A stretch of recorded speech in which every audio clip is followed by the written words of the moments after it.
पासून डाळिंबाची निर्यात ही अमेरिकेला बंद होती.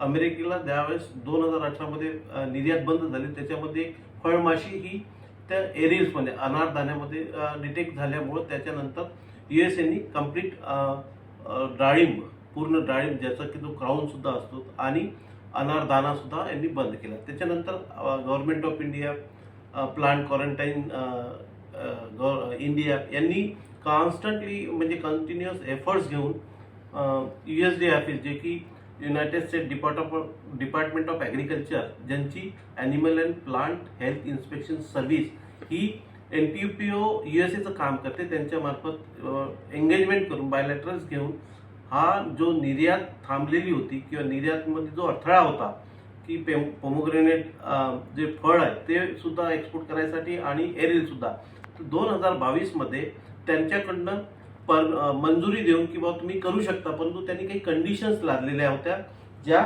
भारतीय निर्यातदाराला समजत नव्हत्या. त्या समजून घेण्याकरता कितीतरी वेळा त्यांच्यासोबत series of meetings event organise करून तो एक अडथळा जो महत्त्वाचा होता, जो निर्यातीमध्ये मेजर इम्पेडिमेंट्स म्हणतात की एक प्रोसेसला स्टॅबिलाइज करण्यासाठी, तो आज एक ट्रायल शिपमेंटच्या माध्यमातून हा दूर करण्यात आलेला आहे.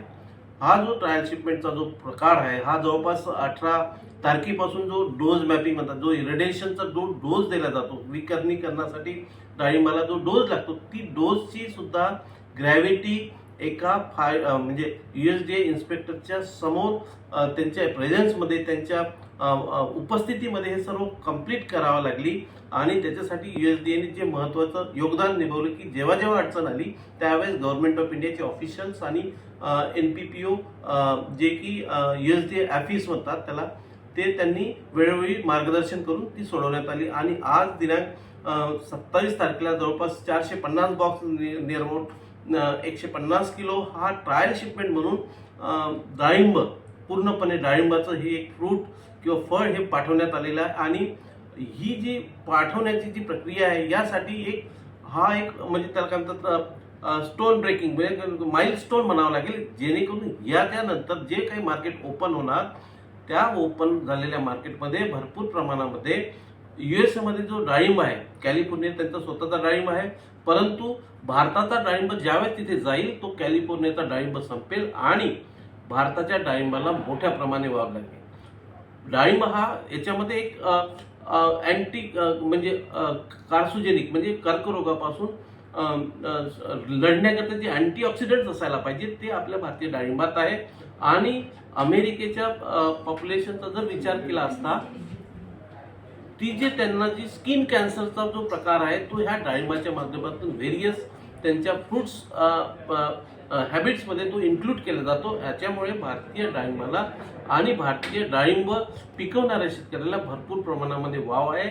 आणि त्यांची रिक्वायरमेंट इतकी आहे की जवळपास भारतातून मला असं वाटत नाही की आपण तेवढं त्यांची जी रिक्वायरमेंट आहे फुलफिल करू शकू किंवा त्यांची मागणी नुसार पुरवठा करण्यासाठी आपल्याला सुद्धा आपल्या भारतीय शेतकऱ्याला सुद्धा चांगली कंबर कसावी लागेल.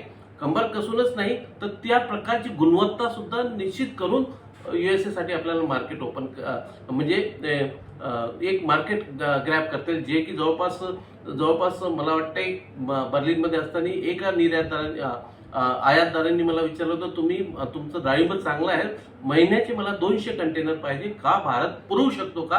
त्यावेळेसच असं लक्षात येतं की अमेरिकेमध्ये डाळिंबामध्ये असलेला जो मागणीचा प्रकार आहे खूपच दिवसेंदिवस वाढत आहे.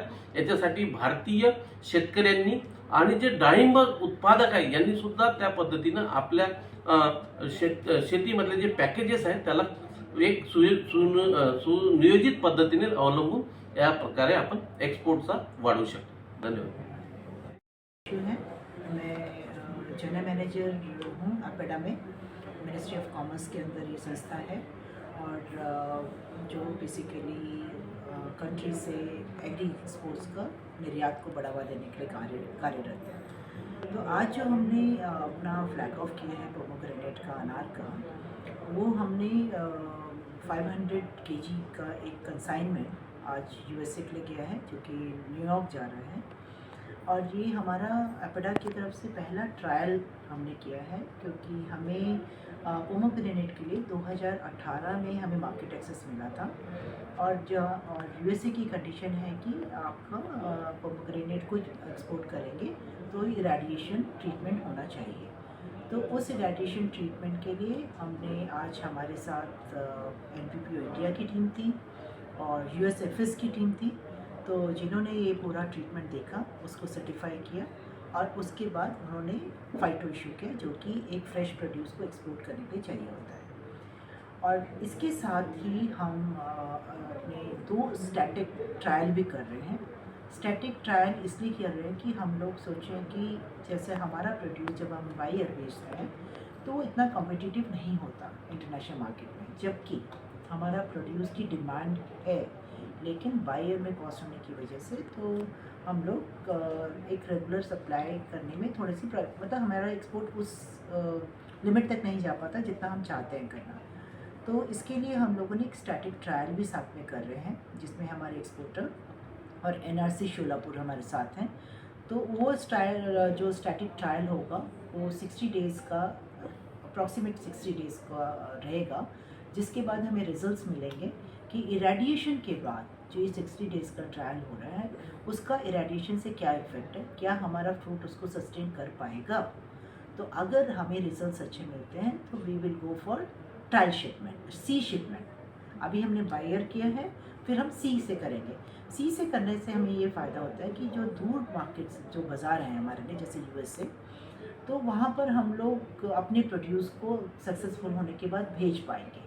अगर हमें ये रिजल्ट्स, इसके परिणाम हमें पॉजिटिव मिलेंगे तो एपेडा उसको फिर प्लान करेगा सी शिपमेंट के ट्रायल के लिए, जो कि बहुत ज़रूरी है हमें अगर अब निर्यात को बढ़ाने की बात करते हैं तो। और जब हम बात कर रहे हैं कि हमारे फार्मर्स को इसको कैसे हेल्प मिलेगी, क्योंकि आज का जो प्रोड्यूस है वो पूरा फार्मर का से ही लिंक किया हुआ है।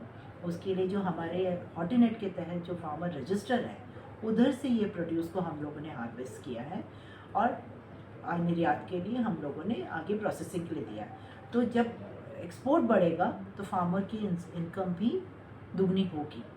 तो ये इसी का रीज़न है, ये एफर्ट्स इसीलिए लिए जा रहे हैं कि अल्टीमेटली फार्मर्स को भी बेनिफिट होना चाहिए और होगा जरूर।